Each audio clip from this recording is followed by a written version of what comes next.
Bapak Ibu Saudara Shalom. Senang sekali kembali saya bisa menyapa Bapak Ibu Saudara di dalam satu sesi yang khusus pada malam hari ini. Dan sebelum kita memulai, mari kita berdoa bersama-sama. Tuhan, kami menyerahkan untuk sesi pembinaan pada malam ini, biarlah kami menjadi gereja Tuhan yang peka akan apa yang menjadi kehendak Tuhan, baik di dalam masa-masa yang sulit seperti ini maupun di masa-masa yang akan datang. Tuhan, terima kasih, di dalam nama Tuhan Yesus kami berdoa. Amin.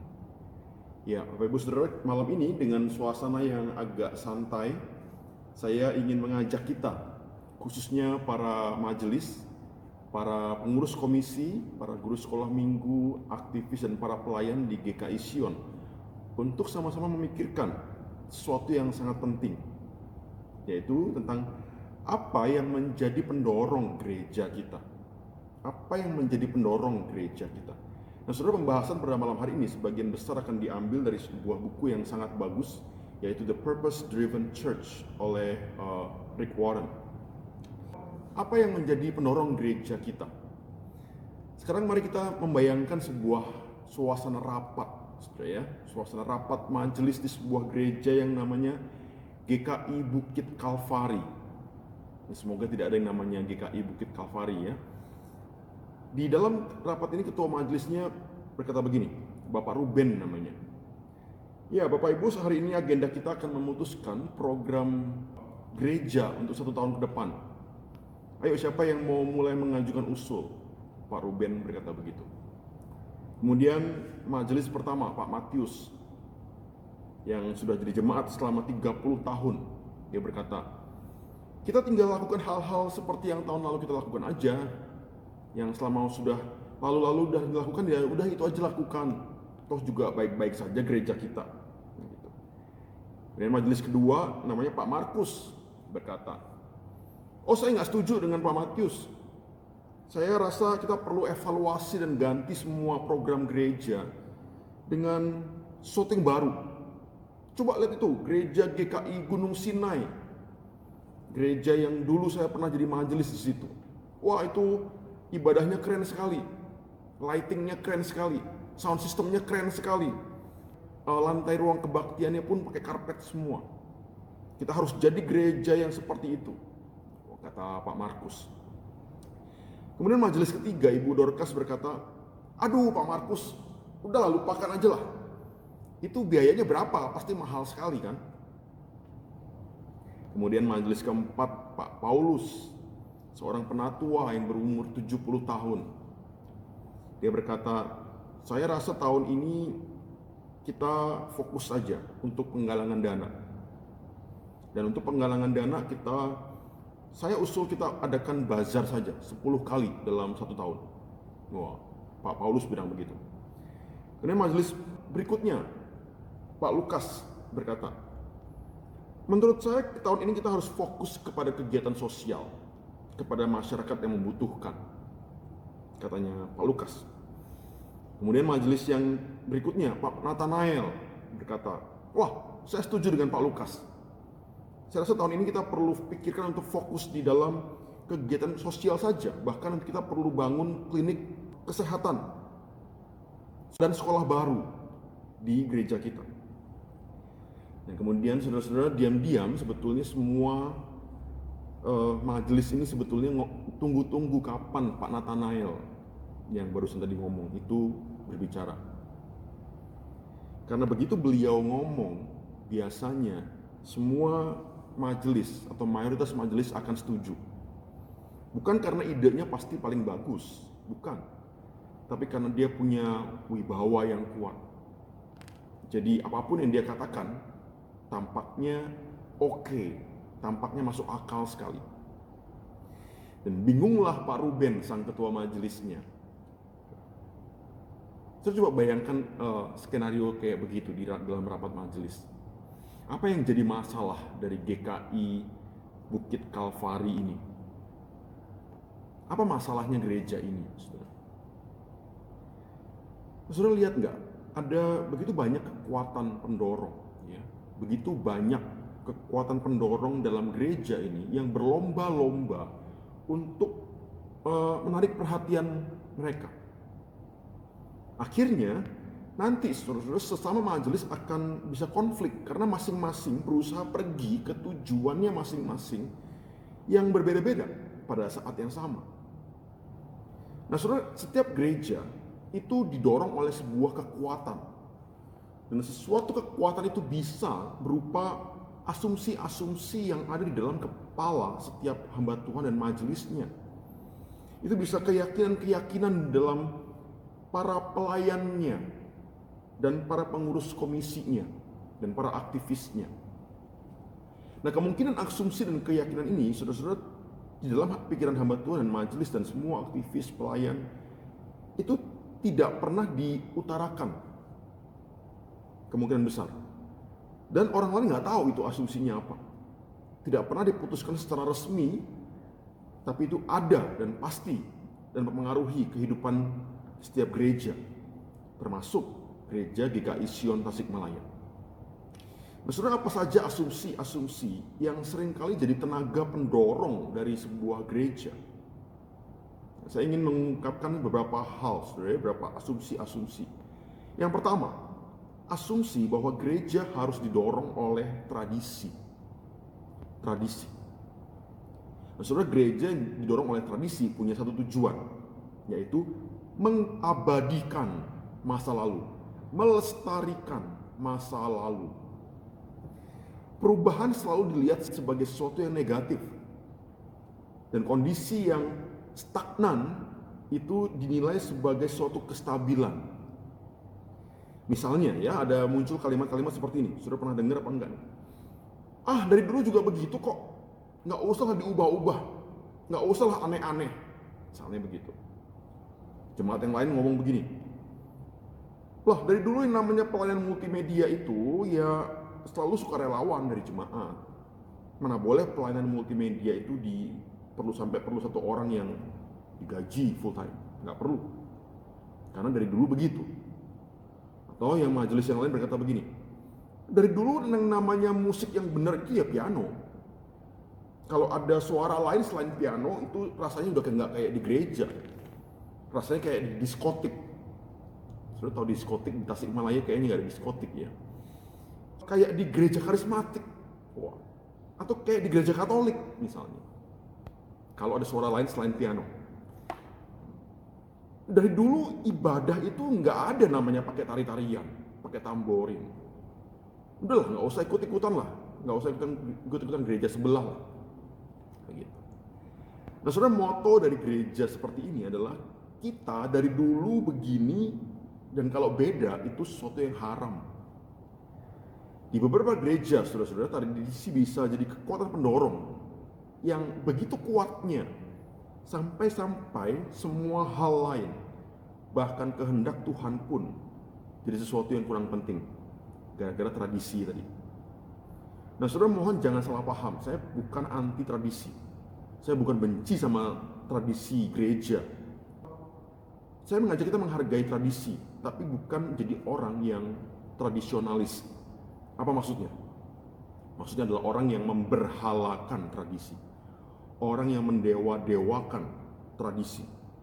Saudara, tradisi ada yang baik. Tidak semua tradisi itu menghambat pertumbuhan. Tapi, apakah kita bisa pikirkan ada tradisi-tradisi tertentu yang sebetulnya tidak perlu dipertahankan? Ya, demi gereja kita lebih peka pada kehendak Tuhan dan lebih peka pada kemajuan perkembangan zaman ini. Bagaimana dengan gereja kita? Bagaimana dengan GKI Sion? Apakah ada kecenderungan kita memberhalakan tradisi? Apakah mungkin ada di pikiran sebagian dari majelis dan hamba Tuhan ada kecenderungan seperti ini? Mendewa-dewakan tradisi tertentu mungkin. Saudara, inilah yang pertama. Kekuatan atau tenaga pendorong gereja yang tidak tepat, yaitu asumsi bahwa gereja harus didorong oleh tradisi. Pertama, saudara. Yang kedua sekarang, ada asumsi bahwa gereja harus didorong oleh kepribadian orang atau individu tertentu. Nah, saudara, gereja yang didorong oleh kepribadian orang atau individu tertentu punya satu tujuan, yaitu turuti kemauan pemimpin. Apa yang diinginkan pemimpin, ya pokoknya ikut aja. Nah, ini adalah gereja yang punya asumsi harus didorong oleh kepribadian orang tertentu, individu tertentu. Nah, kalau seorang gembala sidang, saudara-saudara sudah melayani selama mungkin belasan tahun, puluhan tahun, kemungkinan saudara-saudara ya, pribadi si gembala itu akan jadi sebuah pendorong gereja. Dia akan kontrol segala hal dalam gereja itu. Dari tema khotbah di ibadah Natal misalnya, dia yang kontrol. Sampai pilih warna kantong persembahan, dia yang kontrol. Dan kalau gembala ini atau hamba Tuhan ini sudah tidak melayani gereja itu lagi, maka gereja bisa seolah-olah ambruk, seolah-olah runtuh, seolah-olah seperti anak ayam kehilangan induk. Nah, inilah gereja yang berasumsi bahwa penggerakannya adalah individu tertentu. Kalau misalnya di banyak gereja yang hamba Tuhannya sering berganti-ganti, maka individu tertentu mungkin bukan hamba Tuhan, tapi majelis tertentu mungkin, atau penatua tertentu yang sudah jadi majelis bertahun-tahun, maka dia bisa jadi individu yang mengontrol, ya, mengendalikan gereja itu. Nah, sekarang saudara sekali lagi jangan salah paham dengan saya. Saya nggak mengajarkan bahwa, oh kalau gitu nggak usah dengerin apa kata gembala. Kalau gitu nggak usah dengerin apa kata ketua majelis misalnya, atau jemaat senior tertentu. Nggak begitu juga, saudara-saudara ya. Tapi jangan sampai kita ekstrim, saudara, hanya menyandarkan gereja, program gereja, dan apapun yang dilakukan gereja hanya pada satu orang individu tertentu. Nah, saudara, kita mengenal ada yang namanya kultus individu. Apa itu kultus individu? Ini adalah ketika, saudara, satu orang individu itu jadi pusat perhatian, bahkan lebih daripada Kristus. Nah, saudara, apa ciri-cirinya? Satu, orang itu minta diperlakukan secara khusus. Misalnya, dia minta dipanggil dengan gelar khusus, dan nggak boleh sampai salah panggil. Harus panggil dia Bapak Penatua, atau Changlao, atau Muse, atau Boksu, atau Bapak Pendeta, atau Ibu Pendeta.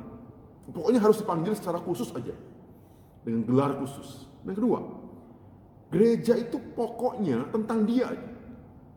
Kalau ditanya gereja yang mana? Oh, itu loh gereja punyanya si Anu. Langsung orang tahu, oh ya. Nama tokoh itu dan nama gereja itu jadi satu kesatuan dan nggak bisa dipisahkan. Nama gereja itu jadi mereknya gereja itu. Ketiga, kalau tokoh itu pergi atau meninggal, maka seluruh gereja itu terasa runtuh, kalang kabut, ya, seperti anak ayam kehilangan induknya. Yang keempat, saudara, ciri-cirinya, di gereja itu tidak ada yang boleh kritik tokoh itu. Dia dianggap selalu benar. Dan kelima, ciri-cirinya, saudara, tidak ada yang namanya kerjasama dalam tim. Yang ada adalah satu orang bos, dan yang lain cuma pelaksana perintah. Nah, saudara, kalau saya minta saudara berikan contoh gereja yang seperti ini, bisa nggak saudara sebutkan satu gereja? Nah, di malam ini saya juga ingin mengajak kita untuk berpikir bersama. Bagaimana dengan gereja kita? Apakah ada semacam kecenderungan seperti ini? Bahwa ada asumsi bahwa penggerak gereja adalah individu tertentu. Saudara, inilah yang kedua, saudara ya, kekuatan atau tenaga pendorong gereja yang tidak tepat, yaitu asumsi bahwa penggerak gereja adalah individu tertentu. Yang ketiga, saudara, yaitu asumsi bahwa gereja harus didorong oleh keuangan. Nah, saudara, pertanyaan utama dari gereja yang seperti ini adalah berapa biaya yang dibutuhkan. Yang perdebatan sering terjadi adalah tentang anggaran atau tentang budget gereja. Saudara, sekali lagi mohon jangan salah paham ya. Uang kas gereja itu sesuatu yang sangat penting. Dan pengelolaan uang gereja yang baik itu sesuatu yang sangat penting untuk sebuah gereja yang sehat. Keuangan penting, pengelolaan uang juga penting untuk gereja yang sehat. Tetapi keuangan seharusnya bukan jadi sesuatu yang paling penting. Keuangan seharusnya bukan sesuatu yang jadi paling menentukan. hal yang paling menentukan adalah apa kehendak Tuhan untuk gereja kita seharusnya. Saudara, gereja ada bukan untuk dapatkan keuntungan sebanyak-banyaknya dan bisa isi rekening gereja dengan uang sebanyak-banyaknya, saudara. Saudara, tujuan yang paling dasar dari gereja seharusnya bukan berapa banyak uang yang sudah kita tabung, tapi harusnya berapa banyak jemaat yang bertumbuh kerohaniannya. Dan berapa banyak jemaat yang tadinya cuma komentator, tadinya cuma penonton, sekarang sudah jadi pelayan-pelayan Tuhan yang bersemangat sekali. Sudah berapa banyak orang yang mendengar Injil dan diselamatkan. Itulah seharusnya pertanyaan-pertanyaan yang pas untuk gereja. Bukan berapa banyak uang yang sudah kita tabung. Ini faktor yang ketiga, saudara-saudara, yang seringkali dijumpai di banyak gereja. Nah, yang keempat, saudara, adalah asumsi bahwa gereja harus didorong oleh acara-acara yang spektakuler. Acara-acara yang spektakuler. Gereja yang seperti ini adalah fokusnya itu acara besar satu ke acara besar yang lain. Ada acara Natal yang spektakuler, yang membuat semua panitia dan pengisi acara semua kelelahan. Begitu acara Natal selesai, langsung fokus lagi ke acara Valentine atau acara Imlek yang juga harus spektakuler. Lagi-lagi semua panitia kelelahan, semua pengisi acara kelelahan karena sibuk sekali. Setelah acara Valentine selesai, setelah Imlek selesai, maka panitia dibentuk lagi, siap-siap untuk Jumat Agung dan Paskah, yang lagi-lagi harus spektakuler acaranya. Kemudian latihan lagi pengisi acaranya, paduan suaranya mungkin, tim ibadahnya mungkin, dramanya mungkin. Setelah itu selesai, kelelahan semuanya, kemudian harus lagi latihan lagi, bentuk panitia lagi untuk HUT gereja yang mungkin yang ke-50, yang ke-40, dan harus spektakuler lagi, harus sekeren mungkin. Nah, setelah itu siapkan Natal lagi, dan semua siklus itu berulang terus dari bulan ke bulan, dari tahun ke tahun. Dan gereja yang seperti ini, saudara-saudara, kelihatannya hidup sekali. Banyak sekali aktivitas yang dilakukan oleh gereja itu. Hampir setiap hari ada rapat, hampir setiap hari ada koordinasi, hampir setiap hari ada latihan-latihan, ada dekorasi, kerjakan dekorasi di gereja, dan sebagainya. Tapi jangan-jangan, saudara, gereja itu tidak pergi kemana-mana sebetulnya selama bertahun-tahun. Sibuk luar biasa, tapi secara kualitas kerohanian jemaatnya jalan di tempat. Secara jumlah jemaat juga tidak bertumbuh mungkin. Tapi semua aktivis, semua pelayan, semua majelis kelelahan luar biasa. Waktu ditanya apa tujuan dibalik semua acara itu, mereka akan jawab, waduh nggak tahu ya, pokoknya ya biar keren aja. Jadi mari kita pikirkan, apakah ada kecenderungan seperti ini di gereja kita? Yang berikutnya, saudara, mari kita renungkan yang kelima sekarang, adalah asumsi bahwa gereja harus didorong oleh gereja-gereja lain.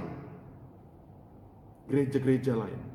Nah, saudara, pertanyaan utama yang diajukan biasanya adalah, apa yang diinginkan oleh orang-orang yang berasal dari gereja lain? Saudara pernah nggak dengar kalimat-kalimat seperti ini?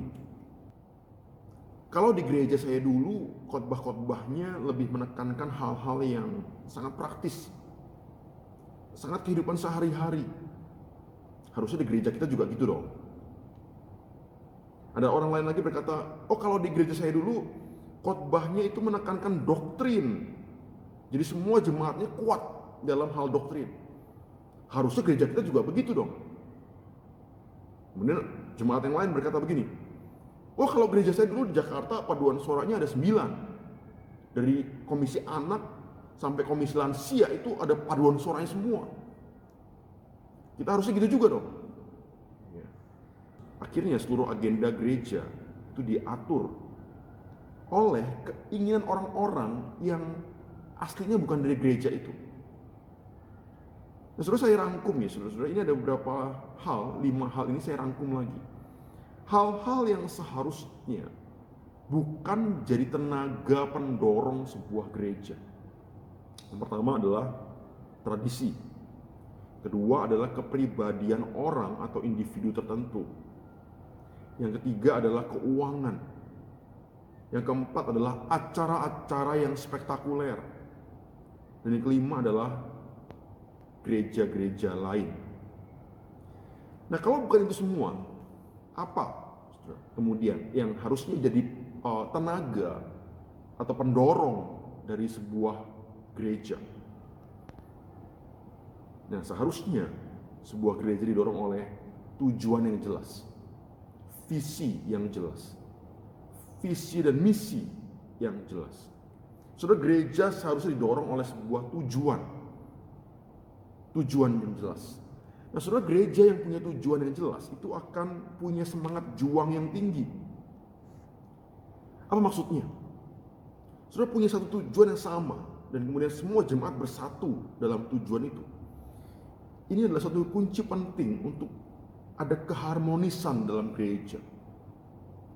Kalau kita punya visi itu tidak jelas, saudara, maka semangat juang kita juga akan sangat rendah. Semua orang punya pikiran sendiri masing-masing tentang apa tujuan gerejanya.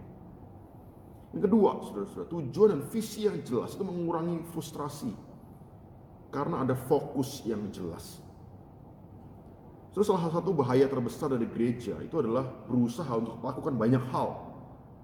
Tapi ternyata banyak hal yang tidak terlalu penting sebetulnya. Melakukan banyak program yang tampaknya baik, tampaknya oke, tapi sesungguhnya hanya buang-buang uang dan hanya buang-buang energi. Akhirnya energi gereja tidak terfokus dan dihambur-hamburkan. Saudara, tujuan yang jelas itu menegaskan apa yang harus dilakukan, tapi juga menegaskan apa yang nggak perlu dilakukan, yang nggak usah dilakukan. Saudara, gereja nggak punya waktu untuk kerjakan semua hal.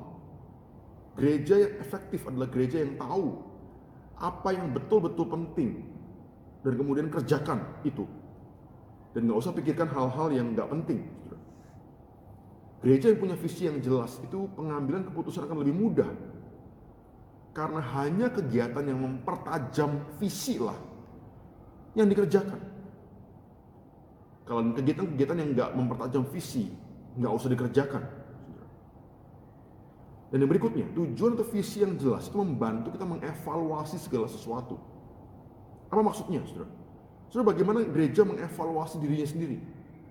Bukan dengan membandingkan dirinya dengan gereja lain, tapi dengan bertanya, apakah dengan kegiatan ini kita sedang mempertajam visi gereja atau tidak? Atau jangan-jangan nggak ada hubungan sama sekali dengan visi gereja kita? Nah, saudara, pernyataan visi gereja itu harus jadi alat ukur untuk mengevaluasi setiap kegiatan gereja kita. Dan inilah visi dari GKI Sion Tasikmalaya, saudara. Inspired by the word to inspire the world.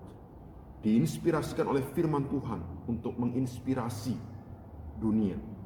Dan visi ini dicapai dengan 5 hal yang jadi fokus kita seharusnya. Yang pertama adalah ibadah yang inspiratif, persekutuan yang inspiratif, pemuridan yang inspiratif, pelayanan yang inspiratif, dan penginjilan yang inspiratif.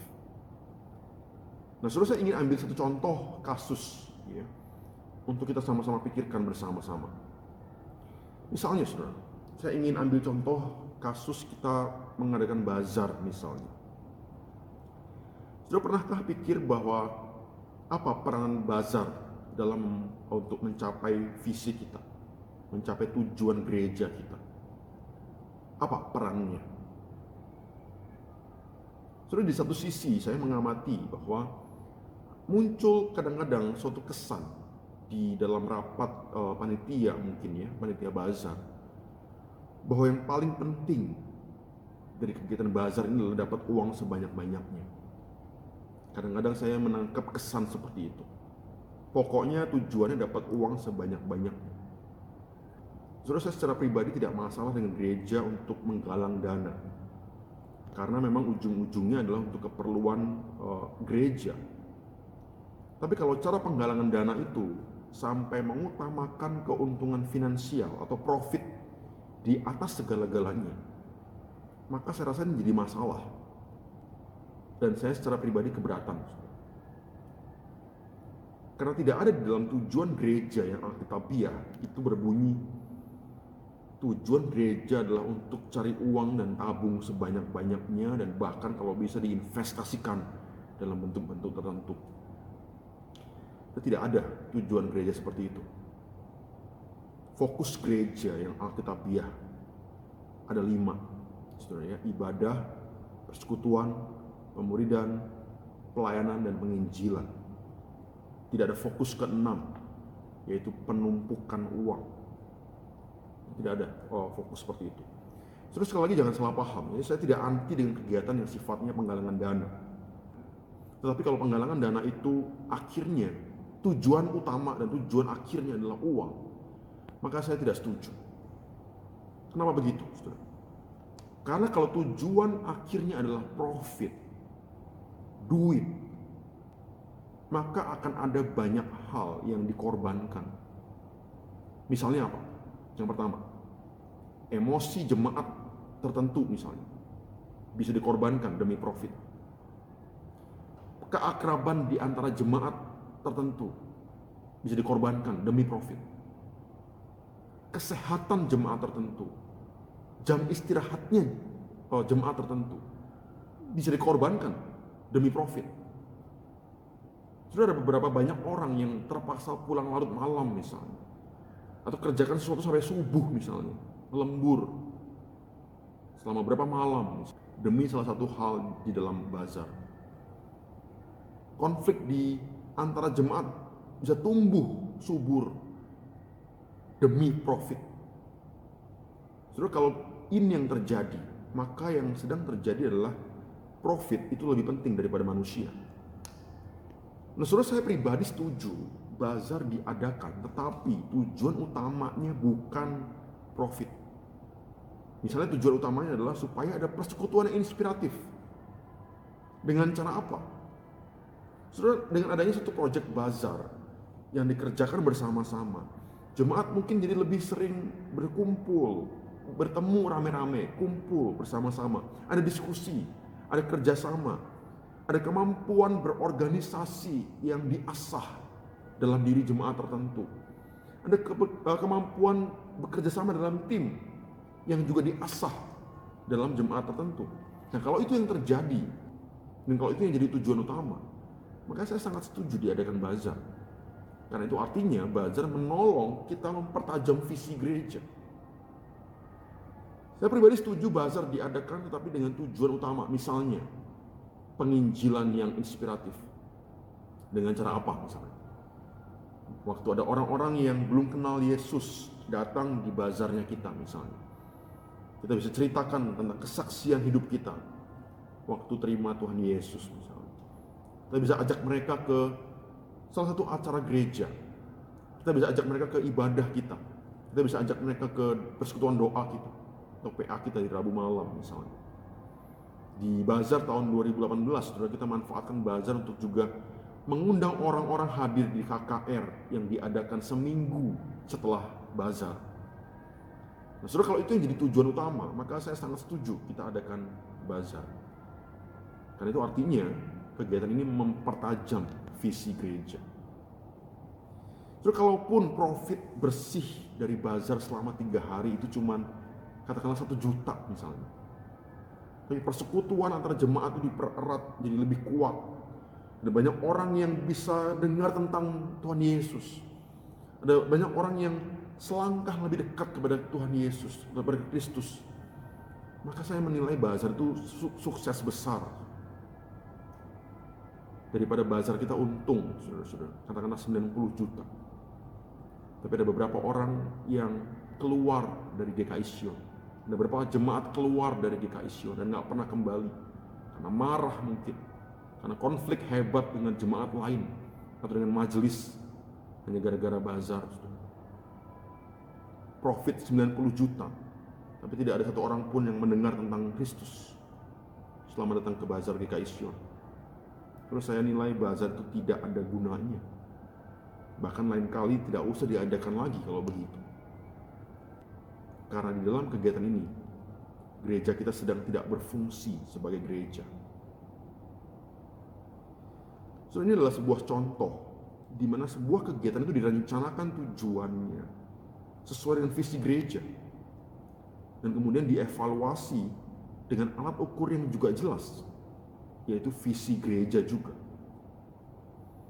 Nah, saudara, saya berharap pembinaan pada malam ini itu membawa manfaat yang baik untuk kita semua. Dan kalau selama ini ada konsep atau asumsi yang mungkin salah dalam pikiran kita, saya berharap malam ini lewat pembinaan ini, konsep dan asumsi itu bisa diluruskan. Dan mari kita menjadi gereja yang dengan semangat tinggi bergerak ke tujuan yang sama. Selamat malam, Tuhan memberkati.